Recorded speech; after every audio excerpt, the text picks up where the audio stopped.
Minha mãe sempre foi uma mulher tão doce, pelo menos nos 8 anos em que a conheci. Quando eu estava doente, ela me fazia canja de galinha e me deixava chorar. Diferente do meu pai, que dizia que meninos não deveriam chorar, que isso os deixava fracos. Eu estava feliz que ele quase nunca estava em casa. Isso deixava minha mãe e eu sozinhos e éramos muito mais felizes sem ele.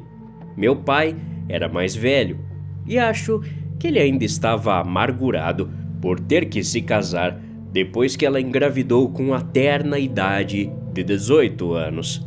Aos 25, ele ainda queria ter suas aventuras e ser imprudente, e tudo isso acabou por causa da minha mãe e eu. Ele não tinha que ficar, no entanto.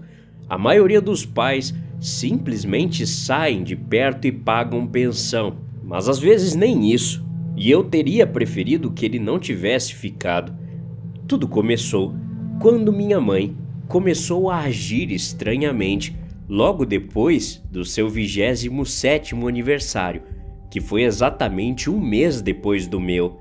Ela ficava olhando para o nada quando conversava com as pessoas, especialmente meu pai, sempre que ele estava em casa, é claro. Ela tinha cólicas estomacais horríveis que a faziam se dobrar de dor e sua mandíbula começou a fazer um barulho de clique, como se continuasse entrando e saindo do lugar repetidas vezes. Suas unhas ficaram escuras e duras também. Ela parou de ser tão legal com as outras pessoas, mas ainda mais protetora comigo. Era quase sufocante. Eu estava com tanto medo, especialmente quando ela começou a fazer sons ainda mais estranhos. Eu chorava mais aqueles dias quando ela andava de um lado para o outro no corredor, fazendo aqueles ruídos baixos e guturais. Eu mantive minha porta trancada até que ela parasse e começasse a agir como uma mãe normal novamente. Meu pai também notou as mudanças. Difícil não notar, mesmo que ele estivesse fora com tanta frequência. Ele não falava com ela, nem parecia realmente se importar. Eu estava com muito medo de gritar com ele para ajudar minha mãe, então fiquei quieto. Ele não parecia ter problema em me deixar sozinho com ela por dias a fio, como se não se importasse se o comportamento dela me machucava ou não, apesar da repentina superproteção que ela estava demonstrando. Comecei a evitá-la. Minha mãe, outrora calma e gentil, que estava começando a agir mais como um animal do que como um humano. Eu não sabia o que fazer.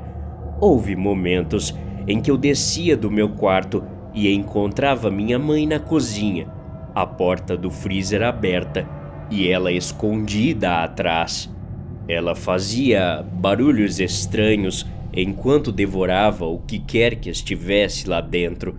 Os barulhos me assustavam, então eu sempre corria de volta para meu quarto, até o dia em que consegui reunir forças para chamá-la. Os ruídos pararam e ouvi suas costas estalarem quando ela de repente se endireitou, seus movimentos mais rápidos do que os de qualquer humano e muito rígidos também.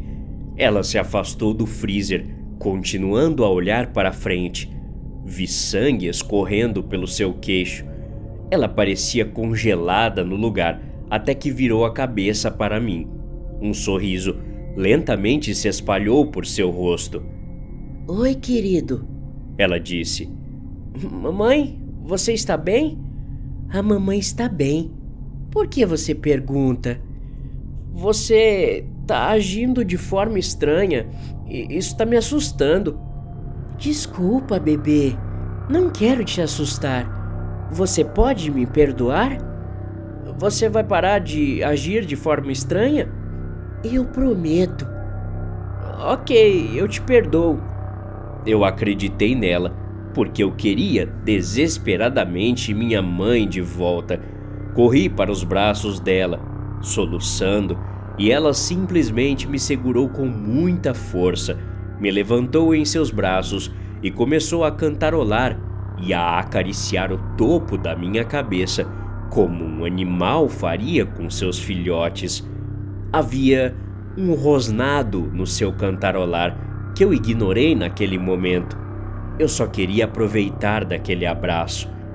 Ela voltou a agir normal de novo pela manhã, pelo menos depois que parou de chorar. Eu não perguntei, tinha certeza que era por causa de seu comportamento anterior.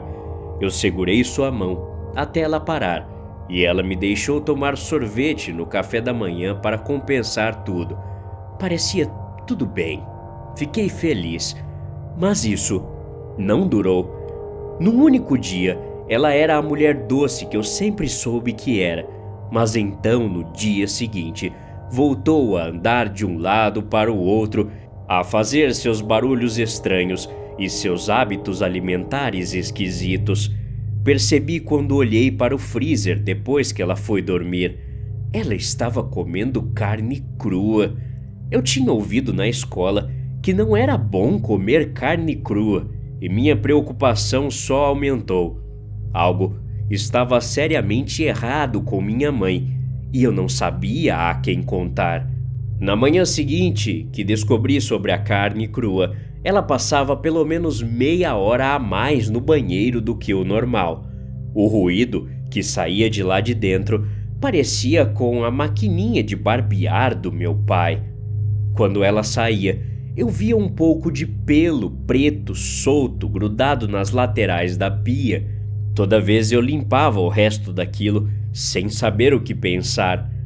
Ela ficou normal apenas mais uma vez, 3 dias depois que os pelos na pia começaram a aparecer, quando a ouvi chorando novamente enquanto assistia às notícias na TV. Uma notícia falava sobre a tragédia na cidade, detalhando que um homem havia sido encontrado quase todo comido. Eles disseram que ele ainda estava vivo e que as marcas nos dentes eram humanas. Ela era sensível a esse tipo de coisa que acontecia nas notícias, então vê-la chorando ao ver aquilo não foi estranho para mim. O que foi realmente estranho era como seus soluços pareciam ecoar, como se várias mulheres estivessem chorando ao mesmo tempo. Eu a deixei sozinha. A partir daí, minha mãe só piorou com o passar do tempo e seus movimentos se tornaram cada vez mais artificiais. Eu estava me escondendo no meu quarto uma vez, tentando ficar lá o máximo que podia, porque não queria vê-la, mas meu estômago estava começando a doer por não comer o dia todo e não tive escolha a não ser sair. Abri a porta e espiei pelo corredor. Não a vi, parecia seguro. Saindo, fui até as escadas. A encontrei parada lá embaixo, de costas para mim. Não falei nada, assustado demais para sequer me mover. Suas costas fizeram aquele estalo doentio, enquanto seu corpo se dobrava ao meio, seus braços frouxamente pendurados ali, e ela me olhou de cabeça para baixo. Ela sorriu para mim de um jeito tão docentemente doentio. Enquanto minha mãe parecia pensar que nada estava errado, eu estava horrorizado. O que foi, querido? Ela perguntou. Não consegui falar, só correr. Ouvi ela subindo as escadas atrás de mim. Tive sorte de chegar ao meu quarto e fechar a porta antes que ela me alcançasse. Tranquei-a mais uma vez e deitei no chão, começando a soluçar, enquanto a ouvia arranhando a porta. Deixe-me entrar, meu amor. O que há de errado?